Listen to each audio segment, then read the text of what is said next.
My self, your self and thy self अंग्रेजी भाषा के कुछ ऐसे शब्द हैं जो आत्मा को प्रतिपादित करते हैं। वैसे तो आत्मा की व्याख्या के लिए अंग्रेजी भाषा में साउल शब्द है, लेकिन योग शब्दावली में इसको सेल्फ कहते हैं। जैसे कि एक कथन भी है, to know the self is to know the God, अर्थात आत्मा को जानना ही भगवान को जानना है।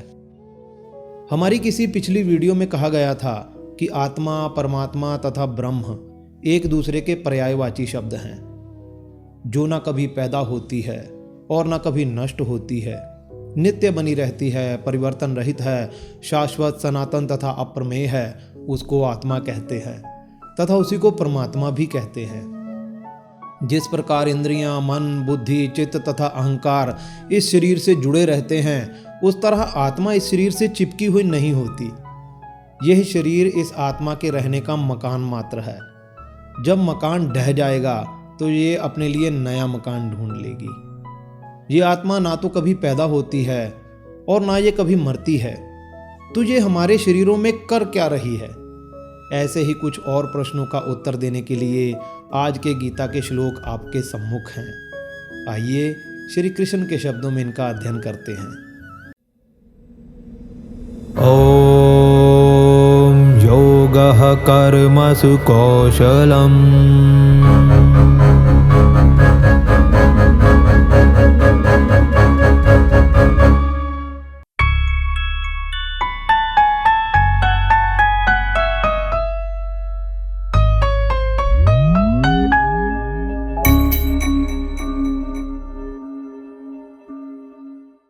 हरिओम।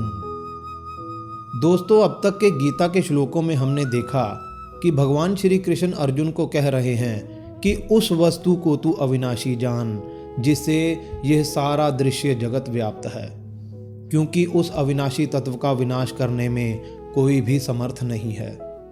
अविनाशी, अप्रमेय, नित्य स्वरूप आत्मा के ये शरीर नाशवान कहे गए हैं, लेकिन आत्मा का कभी नाश नहीं होता। इसलिए हे अर्जुन, तू युद्ध कर। इसके बाद आत्मा की विकारहीनता को बताते हुए श्री कृष्ण कहते हैं, या एनम वेत्ति हंतारम यश्चैनम मन्यते हतम उभौ तो न विजानीतो नायम हंति न हन्यते। जो मनुष्य इस आत्मा को मारने वाला समझता है तथा जो इस आत्मा को मरा हुआ समझता है, वे दोनों ही नहीं जानते, क्योंकि ये आत्मा ना तो किसी काल में मारती है और ना मारी ही जाती है। यह एनम वेत्ति हंतारम, जो इस आत्मा को मारने वाला मानता है, वह नहीं जानता कि आत्मा कभी किसी को नहीं मारती, क्योंकि यह क्रियात्मक नहीं है। एक शरीर दूसरे शरीर को मार सकता है, परंतु आत्मा नहीं। यश्चैनम मन्यते हतम, और जो इस आत्मा को मरा हुआ मानता है, वह भी नहीं जानता कि आत्मा की कभी मृत्यु नहीं होती, क्योंकि यह जन्म रहित है तथा विकार रहित है। अब ये प्रश्न उठता है कि अगर ये आत्मा ना तो मरती है और ना ये किसी को मारती है, तो हम जो मृत्यु देखते हैं वह किसकी होती है? वह मृत्यु शरीरों की होती है। मृत्यु शरीरों की ही क्यों होती है, आत्मा की क्यों नहीं? क्योंकि यह शरीर 5 महाभौतिक जड़ है, विकारों वाला है, वृद्धि और क्षय को प्राप्त होने वाला है तथा सदैव बदलता रहता है। तथा आत्मा अजन्मा, अविनाशी, अपरिवर्तनशील तथा नित्य है, वृद्धि तथा क्षय को प्राप्त नहीं होती तथा विकार रहित है।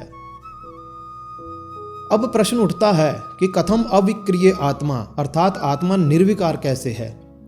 जिसके लिए श्री कृष्ण कहते हैं, न जायते म्रियते वा कदाचिन नायम भूत्वा भविता वा न भूयः अजो नित्यः शाश्वतोयम पुराणो न हन्यते हन्यमाने शरीरे। यह आत्मा किसी भी काल में ना तो जन्मती है और ना मरती है, और ना ये अस्तित्व में आने के बाद पुनः कभी नष्ट होती है। ये आत्मा जन्म रहित, नित्य, शाश्वत तथा पुरातन है। शरीर के नाश होने पर भी इसका नाश नहीं होता।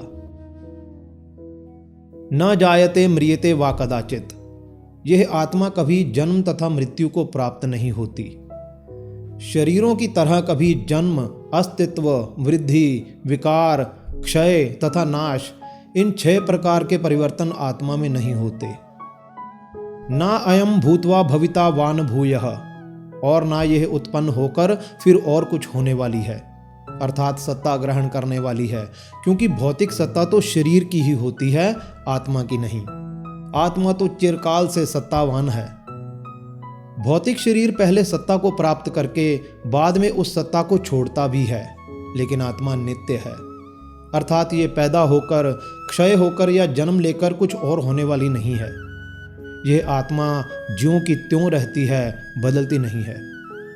अजो नित्य शाश्वतोयम पुराणो, अर्थात ये आत्मा जन्म रहित, नित्य, शाश्वत तथा सनातन है। ना हन्यते हन्यमाने शरीरे, अर्थात शरीरों के नष्ट होने से ये नष्ट नहीं होती। इन 2 श्लोकों में आत्मा की विकारहीनता तथा आत्मा के द्वारा किसी को न मारा जाना सिद्ध किया गया है। अब अगले श्लोक में भगवान श्री कृष्ण अर्जुन को आत्मा की अक्रियाशीलता के बारे में बताते हैं कि ये आत्मा क्रियाशील क्यों नहीं है। इसके बारे में हम अगली वीडियो में देखेंगे। तब तक के लिए धन्यवाद। हरि ओम।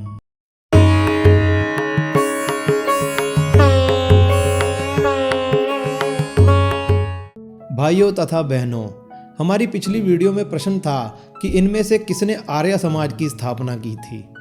ए. राजा राम मोहन रॉय, बी. रविंद्रनाथ टैगोर, सी. महात्मा गांधी तथा डी. स्वामी दयानंद सरस्वती। सही उत्तर है डी. स्वामी दयानंद सरस्वती। स्वामी दयानंद सरस्वती एक चिंतक, वेदज्ञ तथा समाज सुधारक थे। उन्होंने आर्य समाज की स्थापना की थी। उनके बचपन का नाम मूल शंकर तिवारी था। उनका कथन था कि प्रत्येक प्राणी को सत्य को ग्रहण करने और असत्य को छोड़ने में सदा उद्यत रहना चाहिए। सब सत्य विद्या और जो पदार्थ विद्या से जाने जाते हैं, उन सब का मूल परमात्मा है।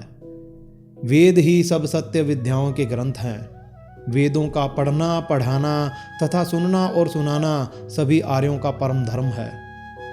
स्वामी दयानंद सरस्वती ने ही सत्यार्थ प्रकाश नामक ग्रंथ की रचना की, जिसमें उन्होंने सभी आस्तिक तथा नास्तिक दर्शनों की समीक्षा की।